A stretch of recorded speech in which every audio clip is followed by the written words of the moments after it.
Due to our modern propaganda, we have been trained to not understand the natural relationship between men and women and the natural state of the successful family. But we can see this in the way that men and women communicate. When men talk to each other, they tend to talk about what they feel is real, how things work, why things work. When women talk to each other, they often focus on what makes people get along with each other. So the men, you might say, are focused on truth, and the women are focused on social harmony. When you put a man and woman together, those two different social missions make a great combination that addresses both the physical and the psychological needs of the family. The man might be concerned with getting the house built to make the family safe, while the woman might be concerned with how to use the house to make the family comfortable and happy. So when the men and women are allowed to find their comfort zones, they become extremely complementary in their skills and attributes.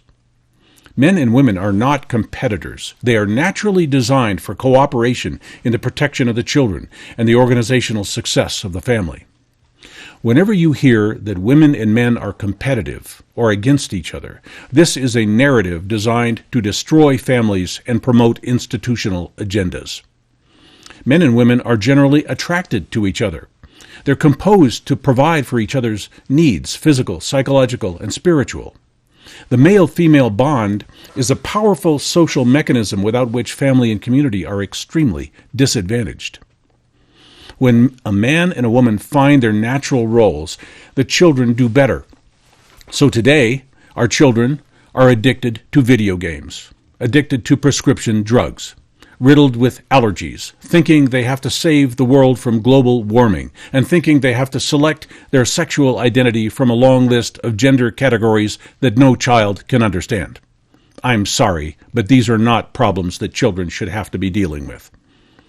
When society became confused about adult identity issues somewhere in the 1970s, we very predictably failed our children. Our relativist social engineering experiments have been a disaster for young people's development and mental health. And now we have 3 or 4 generations of young people, many of whom have never seen a parent who devoted herself primarily to her children. As these children grow up, society turns into something different, where isolation from parental love and guidance is normal. Human beings naturally need to get joy and satisfaction from social interaction, relationships, shared experiences. That is the way we work.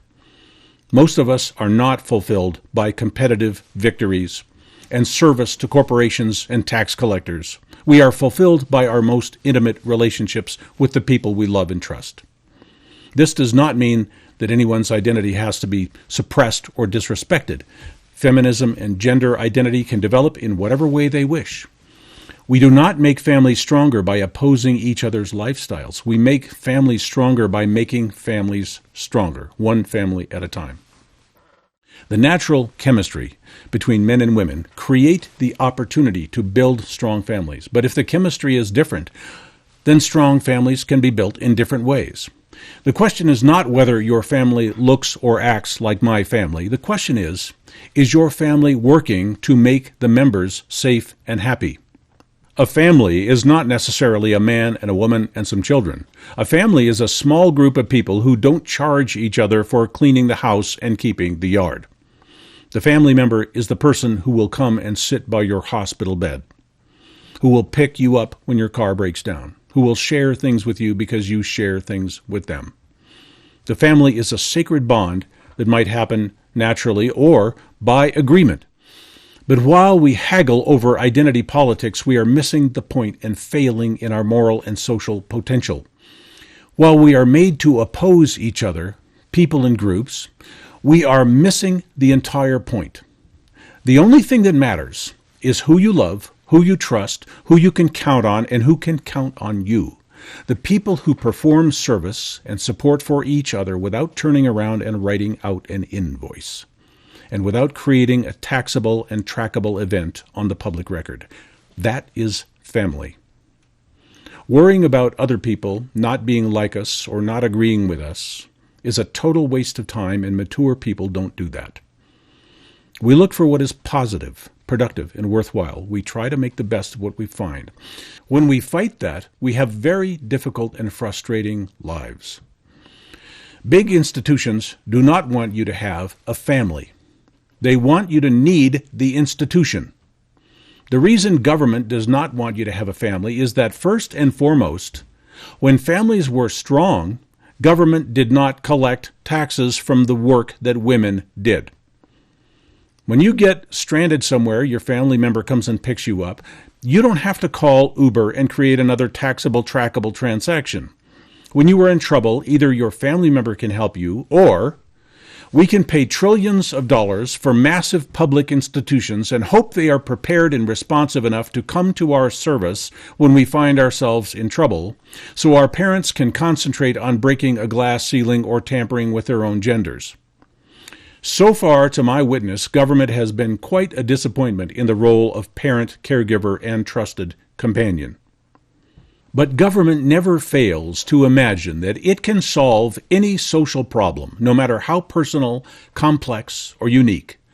Government does everything it can to weaken families in order to give government a place and make itself more relevant, more necessary, and richer. Government is a business, and they tell us its job is to look after everybody. But that business is not needed when we can look after ourselves, when we have family, when we have community. We don't need them to make a lot of rules, because in our families we act in honor to each other. We resolve our own disputes. When families are functional, we can have less taxes, less behavioral policing, less red tape, less institutional overhead, less standing in line, less surveillance and tracking, less bureaucratic surrogate parents telling us what to do and letting us talk to robots when we call them.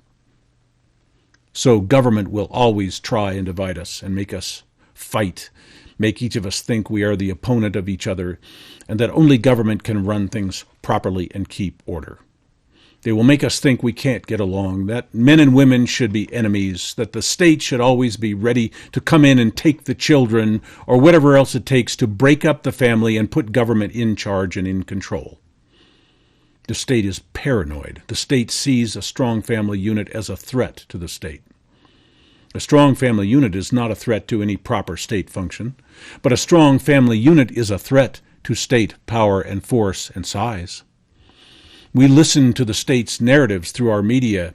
We are listening to arguments why we should not create family.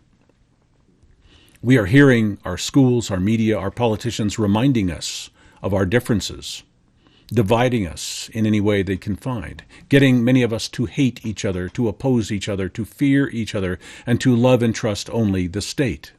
We are told that even with the people to whom we are closest, we must be afraid of each other's germs. We must socially distance from each other. We must not allow ourselves to see each other smile. So if we simply decide that family is what is going to matter, more than anything, family now and forever, does that make us anti-government? Maybe it does. Maybe being anti-government is the only way we can bring balance, sanity, and peace back to society. Are we anti-government if we refuse to be an opponent or an enemy of our neighbor? Or if we refuse to turn to some giant institution for our security, support, love, and happiness? Your government benefit is not love and happiness. It is a bribe. Your social network is not love and happiness. It is psychological pandering. Love and happiness usually happens with the people right next to you. When we put away identity politics, when we stop living in fear of our differences, when we stop being enemies and build on our natural qualities, we can build strong families and communities. We can regain control of our lives, and we can reduce government to some manageable and sustainable size. As we build the strength of our families, we escape the greed, corruption, and lies of institutions, collectives, and centers of power. And that would be a good thing.